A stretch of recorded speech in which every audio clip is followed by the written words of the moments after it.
Hello everyone, today we will talk about how to fix or how to solve the problem of display on the application of Slack. You will click on settings.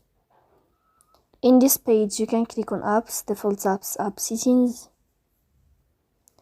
On above you can search about Slack and you will enter here.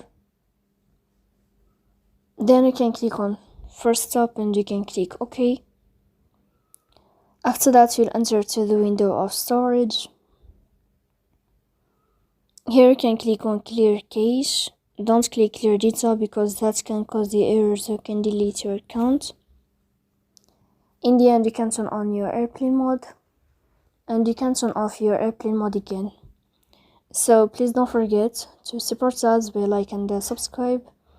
See you next time in another video, and thank you for your attention and your watching.